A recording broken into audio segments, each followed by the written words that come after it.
श्री हरि बोलो ग्रंथराज श्रीमद्भगवद्गीता जी की जय। श्री परमात्मने नमः। गीता सुगीता कर्तव्या किमन्यः शास्त्र विस्तरः या स्वयं पद्मनाभस्य मुख पद्माद्विन्यः सृता। अथ ध्यानम्। शांताकारं भुजगशयनं पद्मनाभं सुरेश विश्वाधारं गगनसदृशं मेघवर्णं शुभांगं लक्ष्मीकान्तं कमलनयनं योगिभिर्ध्यानगमयं वन्दे विष्णुं भवभयहरं सर्वलोकैकनाथम्। यं ब्रह्मा वरुणेन्द्र रुद्रमृतः स्तुन्वन्ति दिव्यः स्तवैर्वेदैः साङ्गपदक्रमोपनिषदैर्गायन्ति यं सामगाः।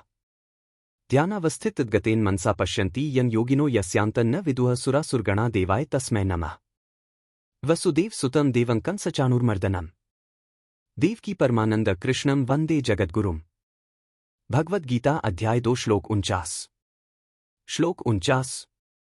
दूरेण ह्यवरं कर्म बुद्धियोगात् धनंजय बुद्धौ शरणमन्विच्छ कृपणाः फलहेतवः।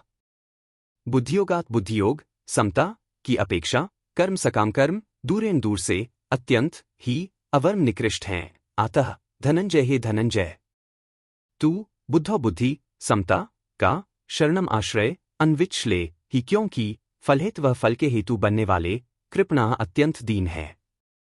व्याख्या दूरेण ह्यवरम कर्म बुद्धियोगात बुद्धियोग अर्थात समता की अपेक्षा सकाम भाव से कर्म करना अत्यंत ही निकृष्ट है। कारण कि कर्म भी उत्पन्न और नष्ट होते हैं तथा उन कर्मों के फल का भी संयोग और वियोग होता है, परंतु योग समता नित्य है, उसका कभी वियोग नहीं होता, उसमें कोई विकृति नहीं आती। अतः समता की अपेक्षा सकाम कर्म अत्यंत ही निकृष्ट है। संपूर्ण कर्मों में समता ही श्रेष्ठ है। समता के बिना तो मात्र जीव कर्म करते ही रहते हैं तथा उन कर्मों के परिणाम में जन्मते मरते और दुख भोगते रहते हैं। कारण कि समता के बिना कर्मों में उद्धार करने की ताकत नहीं है। कर्मों में समता ही कुशलता है। अगर कर्मों में समता नहीं होगी तो शरीर में अहंतामता हो जाएगी और शरीर में अहंतामता होना ही पशुबुद्धि है। भागवत में शुकदेव जी ने राजा परीक्षित से कहा है, त्वंतु राजन मरिष्येति पशुबुद्धिमिमा जहि। 12:5-2 अर्थात हे राजन, अब तुम यह पशुबुद्धि छोड़ दो कि मैं मर जाऊंगा। दूरेण कहने का तात्पर्य है कि जैसे प्रकाश और अंधकार कभी समकक्ष नहीं हो सकते, ऐसे ही बुद्धियोग और सकाम कर्म भी कभी समकक्ष नहीं हो सकते। इन दोनों में दिन रात की तरह महान अंतर है। कारण कि बुद्धियोग तो परमात्मा की प्राप्ति कराने वाला है और सकाम कर्म जन्म मरण देने वाला है। बुद्धौ शरण मनविच्छ तू बुद्धि समता की शरण ले। समता में निरंतर स्थित रहना ही उसकी शरण लेना है। समता में स्थित रहने से ही तुझे स्वरूप में अपनी स्थिति का अनुभव होगा। कृपणा फलहेतवः कर्मों के फल का हेतु बनना अत्यंत निकृष्ट है। कर्म कर्मफल कर्म सामग्री और शरीरादि करणों के साथ अपना संबंध जोड़ लेना ही कर्मफल का हेतु बनना है।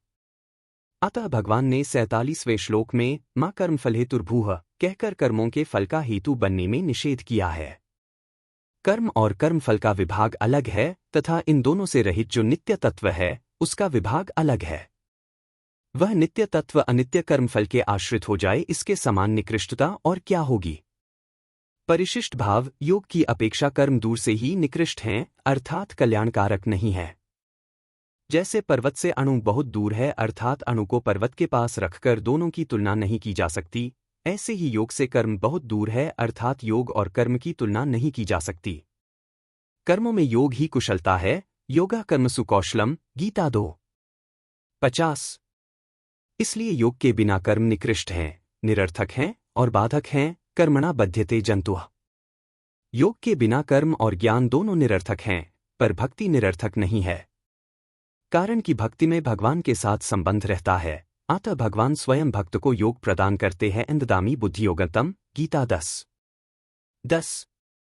कर्म योग में कर्म करण सापेक्ष है, पर योग करण निरपेक्ष है। योग की प्राप्ति कर्म से नहीं होती, प्रत्युत सेवा त्याग से होती है। अतः कर्म योग कर्म नहीं है। कर्म योग करण निरपेक्ष अर्थात विवेक प्रधान साधन है। अगर सेवा त्याग की प्रधानता न हो तो कर्म होगा, कर्मयोग होगा ही नहीं। समता तो परमात्म तत्व की प्राप्ति कराने वाली है, पर सकाम कर्म जन्म मरण देने वाला है। इसलिए साधक को समता का ही आश्रय लेना चाहिए, समता में ही स्थित रहना चाहिए। समता में स्थित होने से वह दीन नहीं रहेगा, प्रत्युत कृत कृत्य, ज्ञात ज्ञातव्य और प्राप्त प्राप्तव्य हो जाएगा। परंतु जो सकाम भावपूर्वक अपने लिए कर्म करता है वह सदा दीन बद्ध ही रहता है। गीता में कर्म योग के लिए 3 शब्द आए हैं, बुद्धि योग और बुद्धि योग। कर्म योग में कर्म की प्रधानता नहीं है, प्रत्युत योग की प्रधानता है। योग, बुद्धि और बुद्धियोग तीनों का एक ही अर्थ है। कर्मयोग में व्यवसायात्मिका बुद्धि की प्रधानता होने से इसको बुद्धि कहा गया है और विवेकपूर्वक त्याग की प्रधानता होने से इसको योग या बुद्धियोग कहा गया है। ध्यानयोग में मन की और कर्मयोग में बुद्धि की प्रधानता है। मन के निरोध में स्थिरता और चंचलता दोनों बहुत दूर तक रहती है, क्योंकि इसमें साधक मन को संसार से हटाना और परमात्मा में लगाना चाहता है। मन को संसार से हटाने पर संसार की सत्ता बनी रहती है। यह सिद्धांत है कि जब तक दूसरी सत्ता की मान्यता रहती है तब तक मन का सर्वथा निरोध नहीं हो सकता। इसलिए समाधि तक पहुंचने पर भी समाधि और व्युत्थान ये 2 अवस्थाएं रहती हैं। परंतु बुद्धि की प्रधानता रहने पर कर्मयोग में विवेक की मुख्यता रहती है। विवेक में सत और असत दोनों रहते हैं। कर्मयोगी असत वस्तुओं को सेवा सामग्री मानकर उनको दूसरों की सेवा में लगा देता है, जिससे असत का त्याग शीघ्र और सुगमतापूर्वक हो जाता है। मन का निरोध करना निरंतर नहीं होता, प्रत्युत समय समय पर और एकांत में होता है। परंतु व्यवसायात्मिका बुद्धि अर्थात बुद्धि का एक निश्चय निरंतर रहता है। संबंध पूर्व श्लोक में जिस बुद्धि के आश्रय की बात बताई, अब आगे के श्लोक में उसी बुद्धि के आश्रय का फल बताते हैं।